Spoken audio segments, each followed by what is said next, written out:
हाँ जी बेटा, आज आपका 12th क्लास का इकोनॉमिक्स का सीबीएसई बोर्ड का पेपर हुआ है और ये क्वेश्चन पेपर मेरे हाथ में है। ये है सेट नंबर 3 और स्टार्ट करते हैं इसके आंसर्स। तो इस वीडियो में मैं आपको एमसीक्यू क्वेश्चंस के आंसर दे रही हूँ।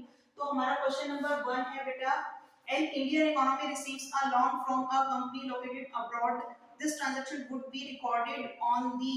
हाँ जी, ये जो ट्रांजैक्शन है ये बोरोइंग है, ये आपकी क्रेडिट साइड आएगी of capital account. Capital account में आएगी तो ये आपका 1 का सी आंसर होगा। सेकंड क्वेश्चन है आपका, read the following statement carefully. दो स्टेटमेंट आपको दिखेंगे। पहला है आपका, investment is defined as addition to the physical capital and changes in the inventory. हाँ जी, बिल्कुल सही है ये स्टेटमेंट आपकी। दूसरा स्टेटमेंट आपको दिया गया है, at equilibrium level of income ex-post investment and ex-post saving are always equal. हाँ जी, इक्विलिब्रियम लेवल पे दोनों बराबर होती हैं, तो इसमें आपका बोथ स्टेटमेंट्स आर ट्रू, यानी कि सेकंड का आपका है सी। ठीक है।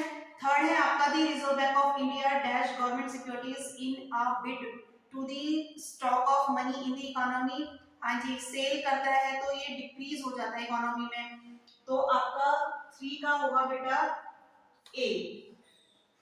नेक्स्ट है आपका 4 एसेशन वाला क्वेश्चन है। ये कहते हैं कि rich people have lower margin propensity to consume as compare to poor. हाँ जी, ठीक है। ये रीजन कहता है कि consumption curve makes an intercept on the Y axis at a point above the origin. हाँ जी, जो आप कंजप्शन कर्व ड्रॉ करते हैं बेटा इस तरह से, ये जाता है, ये ऑटोनॉमस कंजप्शन को शो करता है सी बार को, तो ये भी आपका सही है, लेकिन ये इसका सही रीजन नहीं है। ठीक है, तो आपका 4 का होगा बेटा बी। ठीक है। नेक्स्ट आपका आता है क्वेश्चन नंबर 5, एसेशन वाला क्वेश्चन है। ये कहते हैं कि excess demand does not lead to any increase in the level of real output. हाँ जी, सही है, ये आउटपुट के लेवल में इंक्रीज को नहीं दर्शाती है। रीजन इसका दिया गया है, excess demand creates a gap between actual demand and desired demand corresponding to full employment level. बिल्कुल सही है, तो रीजन, लेकिन ये इसका सही नहीं है, तो इसमें आपका ये आपका जाएगा 5 का बी। ठीक है, दोनों ही स्टेटमेंट आपके ट्रू है पर रीजन सही नहीं है। ठीक है। 6 है आपका, स्टेटमेंट दिए गए हैं आपको दो, balance of payment account is always balanced in accounting sense. बिल्कुल सही बात है, ये हमेशा बैलेंस्ड होता है। स्टेटमेंट 2 आपको दिया गया, automatic transaction will store balance in balance of payment account. नहीं, ये आपकी अकोमोडेटिंग ट्रांजैक्शंस करती है, तो आपका स्टेटमेंट 1 ट्रू, सेकंड फॉल्स, तो 6 में आपका जाता है ए। ठीक है। अब आपका, हाँ जी बेटा, ये आपको सर्कुलर फ्लो ऑफ इनकम दिया गया है। 2 सेक्टर्स हैं, हाउस होल्ड सेक्टर में फैक्टर ऑफ प्रोडक्शन दिए, रिटर्न में इसने फैक्टर इनकम दिया है। ठीक है, फैक्टर इनकम, और यहाँ इसने गुड्स और सर्विसेज दी तो इसने इसको कंजप्शन एक्सपेंडिचर दिए, तो फैक्टर और कंजप्शन एक्सपेंडिचर, यहाँ आप 7 का है सी। ठीक है, सी के साथ आप जाएंगे। क्वेश्चन नंबर 8 है आपका, demand deposits includes. Demand deposit में आपका देखिए सेविंग और करंट अकाउंट आते हैं। ऑप्शन दिया गया है सेविंग और करंट अकाउंट। सेविंग के साथ फिक्स्ड, सेविंग और करंट दोनों के साथ इसने फिक्स्ड डाल दिया है। वैसे तो सेविंग और करंट होना चाहिए था, तो यहाँ अगर आप जाएंगे तो करेंसी एंड कॉइंस ही आप डाल सकते हैं। वैसे तो ये भी सही नहीं है, मुझे इसमें गड़बड़ लगी है क्वेश्चन में। ठीक है, वैसे तो सेविंग और करंट अकाउंट होता है। अब आप देख लेना बच्चों, थोड़ी मिस्टेक है इसमें। क्वेश्चन नंबर 9 आपका है। क्वेश्चन नंबर 9 क्या कहता है, इसमें आपको बेटा एमपीएस दिया गया है 0.5, और क्या कह रहा है ये, what will be the value of investment multiplier. Investment multiplier is equal to क्या होता है, 1 अपॉन एमपीएस, यानी कि 1 अपॉन 0.552। 2 ऑप्शन दिया गया है बी। 9 का है बी आपका आंसर। 10 में आपका an increase in national income. हाँ जी, increase in national income. National income आपकी 3000 रुपीज से इंक्रीज हो रही है, चेंज को दर्शाता है। इन्वेस्टमेंट आपका इंक्रीज हो रहा है 1200 रुपए से, ठीक है। फॉर्मूला तो आपको पता ही है, change in income change in investment upon में आ जाए इनका रेशो, और ये आपका 3000 1200 जीरो से जीरो कट गए, 6 जा 15 2.5 आपका बी दे रखा है, ठीक है। ये 10 नहीं है हमारा, 9 का ही बी है, ठीक है, जो आपको ऑप्शन दिया है। अब आ जाते हैं क्वेश्चन नंबर 10 पे। 10 में क्या रहा है statement, depreciation of domestic currency में lead to a rise in export. देखो अगर आप मान लेते हो कि भी हमारा $1 10 के बराबर है और ये अब हो गया 20 रुपए के बराबर, तो ये वैल्यू डाउन होगी, तो आपका क्या होगा, डोमेस्टिक करेंसी में lead to rise in export. हाँ जी, क्योंकि अब हमें 20 रुपए मिलेंगे 10 के बराबर में बदले में, तो आपका ठीक है सही है ये स्टेटमेंट। फिर ये कह रहा है कि due to depreciation of Indian national rupee purchasing power of US dollar अब पहले 10 रुपए की खरीद रहा था, 20 की खरीद पाएगा, परचेसिंग पावर बढ़ जाएगी, ठीक है। तो दोनों ही स्टेटमेंट यहाँ आपके ट्रू हैं। 10 का सी, ए का सी पार्ट है सही, ठीक है। अब आ जाते हैं 10 का बी, जो ऑप्शन में दिया गया, और identify which one of the following is an intangible item in balance of payment। intangible जिसको आप छू नहीं सकते, फूड ग्रेड को छू लोगे, छू सकते हो, क्रूड ऑयल को छू सकते हो, एक्सपोर्ट ऑफ इंफॉर्मेशन टेक्नोलॉजी, हाँ जी, टेक्नोलॉजी को नहीं छू सकते हैं, तो बी का आपका सी आंसर होगा। अब आपका डेवलपमेंट के देख लेते हैं हमारे, तो इसमें क्वेश्चन नंबर 18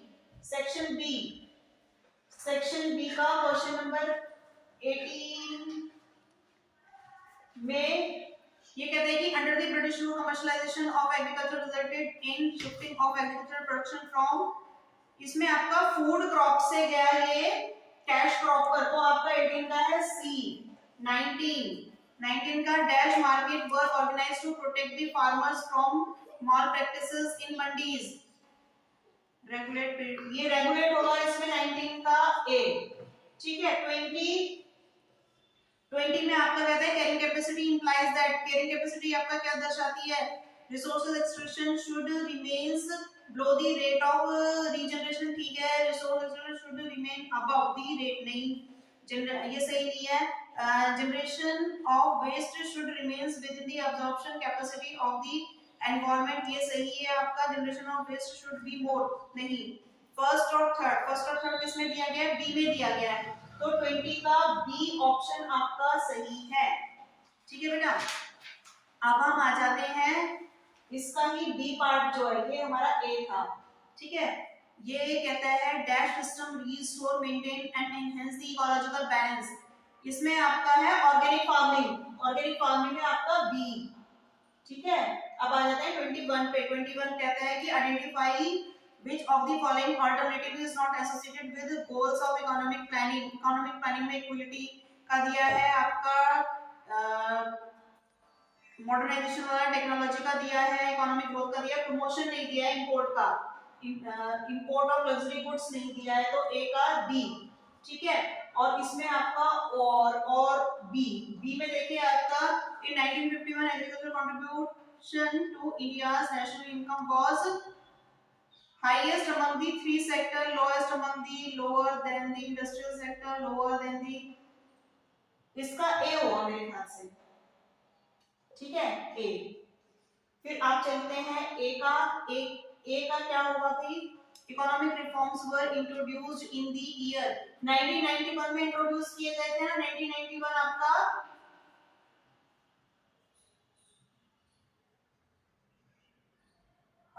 डी में दिया है, ठीक है, और पाकिस्तान का 1988, और में आ जाओ इसका बी ये 22 चल रहा है हमारा, ठीक है, 22। इसमें आपका Pakistan is ahead of India in the case of, ये आपका सैनिटाइजेशन में है, सैनिटेशन में है, तो आपका बी का सी होगा, ठीक है। फिर आपका आ जाते हैं arrange the following events of China in chronological order and choose the correct alternatives. 23 इसमें ग्रेट प्रोलेटरल कल्चर रिवॉल्यूशन 65 में हुआ था, ग्रेट लीप फॉरवर्ड कैंपेन 58 में हुआ था, इंट्रोडक्शन इकोनॉमिक रिफॉर्म्स कब हुआ था, इंट्रोडक्शन रिफॉर्म्स 78 में हुआ था इंडिया से। ठीक है, फर्स्ट 5 ईयर प्लान 53, तो 53 4 58 second first 4 second first third, तो यहाँ 23 का है बी। ठीक है, 23 का बी है। 24 read the following statement carefully. Statement बना economic growth means the increase in the real national income of a country, बिल्कुल सही है ये स्टेटमेंट। सेकंड स्टेटमेंट है आपका human capital formation and human development are one and the same concept नहीं, दोनों अलग अलग कॉन्सेप्ट हैं, तो 1:2 यानी कि इसमें 24 का ए आपका ऑप्शन होगा। 25 में स्टेटमेंट आपको दी गई है liberty indicator measure the extent of constitutional protection given to the citizen, सही है ये। India provide fair constitutional protection to its citizen, ठीक है, दोनों ही आपके सही हैं।